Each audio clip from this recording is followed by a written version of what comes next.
Hi, I'm Janeya. And I'm Mark. And today we're going to be talking about Marriage advice. Yay! There are two times in life when people love to give advice. Like when you're getting married. Or when you're having kids.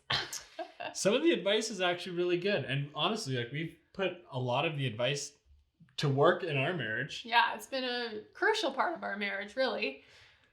Some of the advice hasn't been the best. There's been some questionable stuff in there. Literally, someone was like, when you argue, you should just argue naked. And then it won't escalate. Or I don't even know what the point was. It didn't escalate because we got kicked out of Walmart. Yeah. Pretty unfortunate. Yeah. Just kidding. That did not happen. But I've heard that several times. And to me, that's the craziest thing. But I guess it works for some of you crazy people. If it works for you, that's great. And the point is to find things that work for you. Yeah. And listening to the people around you that are wiser than you and that have gone through different life situations. Exactly.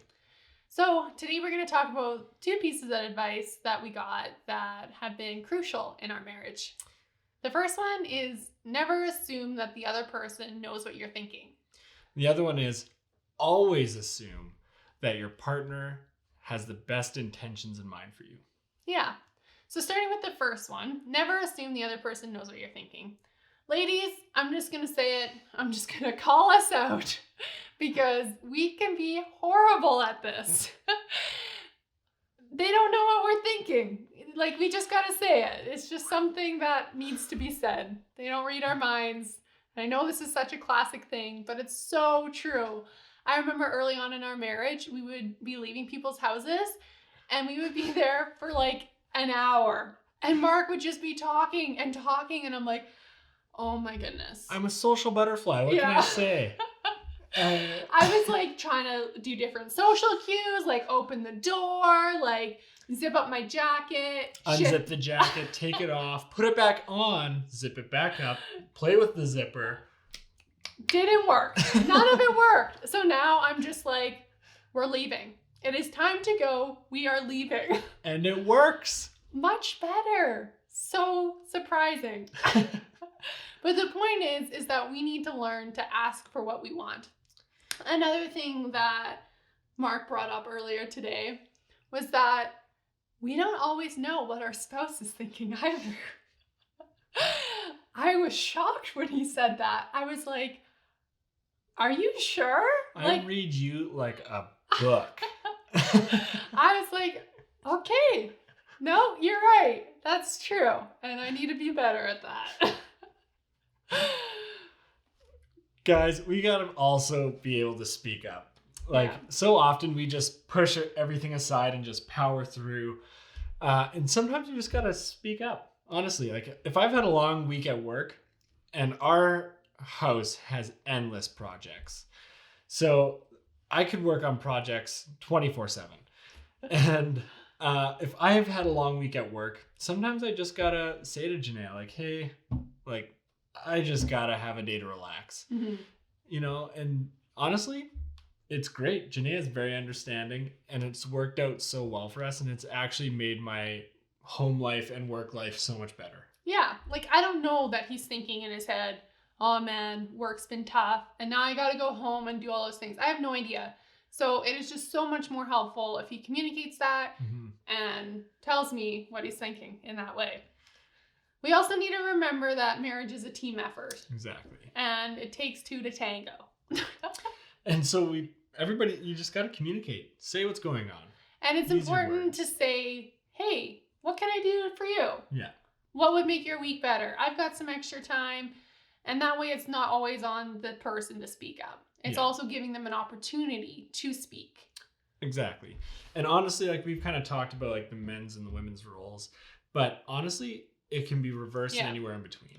Totally. Nothing's gender specific. Honestly, we've done some marriage things that have been this is what it's like for men. And Janeya's actually, that's me. And that's it's me. This is what it's like for women. I'm hey, that's me. So this is just our experience, but each to their own. Okay, advice number 2 that we got is assume that your partner has your best intentions in mind. Mm-hmm. And this one is so, so difficult. Like, we are not trained in life to think this way at all. Not at all. Honestly, like we almost go into relationships like it's a business transaction often, where it's like trying to come on top with the best deal or to come on top in that conversation as the better person or whatever it is. Like we're trained to handle it so backwards from how it should be. Yeah. So it's definitely something you have to work on and continue to work on. Unless it's a board game. Then things get cutthroat. Yeah. Don't trust each other. No one cares about if you're going to win the game. It's all about coming out on top for oneself. Yes. We have very intense board game nights. Just so you know. There's been a lot of nudity. Yes. Back to our main point. Yeah.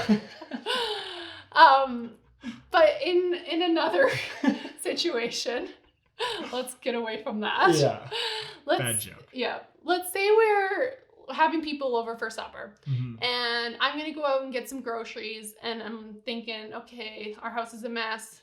I'm going to get the groceries, come home. Mark's going to clean the house, and then we'll make supper, and we'll have guests over. But I come home, and Mark's outside mowing the lawn. Now, it might be easy for me to go, Mark, like, we're eating inside. Like, the house needs to be clean. Like, you're just leaving this all on me? Like, what are you doing? Whereas in my mind, I'm thinking curb appeal. Yes. First impressions matter. Or maybe we're going to be eating outside having a barbecue. We'll make sure that, the dog poops off the lawn and it's all mowed back there so that when people come through, it's a great place to hang out. So, yeah. So, like, if I come home and I automatically think, oh, Mark, like, you just left all this for me, then the conversation instantly becomes hostile. Yeah. But rather, if I come home and say, oh, thank you for doing that. Like, I was thinking we'd have supper inside, so we'll have to clean the house. Do you mind helping me, kind of thing? Something like that. Mm-hmm. Yeah. It opens up the conversation in a healthy way. Instead of it being like, what are you doing? I can't believe, why are you wasting your time? And, feeling like your efforts are wasted. It changes the conversation into something like, here's a game plan. Or trying to trying to get each other on the same page. Totally. And sometimes that takes work. And if there hasn't been a clear game plan ahead of time, it makes it sometimes it opens up the opportunity for there to be some major miscommunications. Yeah, totally. Always assume your partner has the best intentions also means that we have to be careful about the internal conversations we have. Yeah. An example of this. Yeah. So when I was in nursing school, I went to the maternity ward for a day and I came home and there was a surrogate that gave birth that day. Anyways, and so we just started to have that conversation. It was late at night. We were laying in bed about surrogacy and just the hypothetical of whether that would be a reality for us, like if I would be a surrogate one day. Super hypothetical.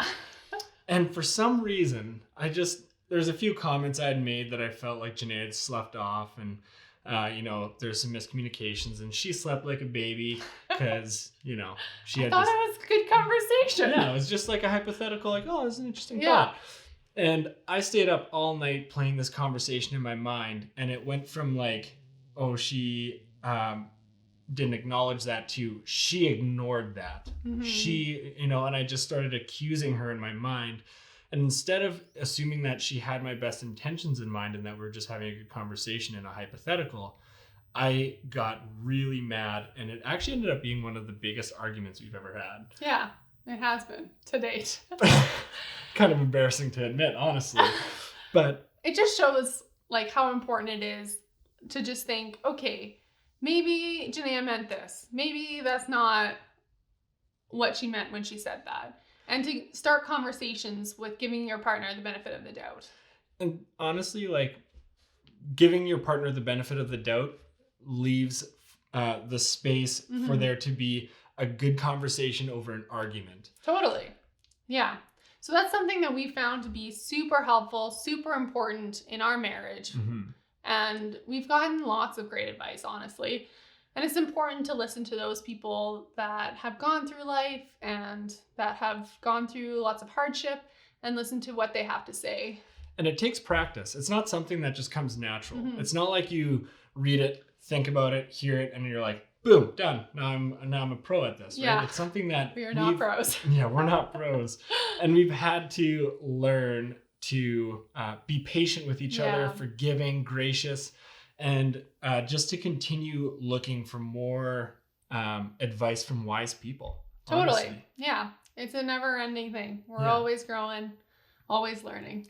That's the joys of marriage. Yes. But the whole thing is that we are a team, right? Exactly. So if we can communicate in a way that both of us end up on top and we're both happy with the outcome, that's the goal every time. So far, so good. We're still on the same team. We still kind of like each other, so Every it's good once stuff.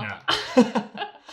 We're going to have some future videos coming up too, where we're going to talk about gender roles, choosing friends that challenge you. And so many more things. Exactly. Yeah. So Stay tuned. stay tuned.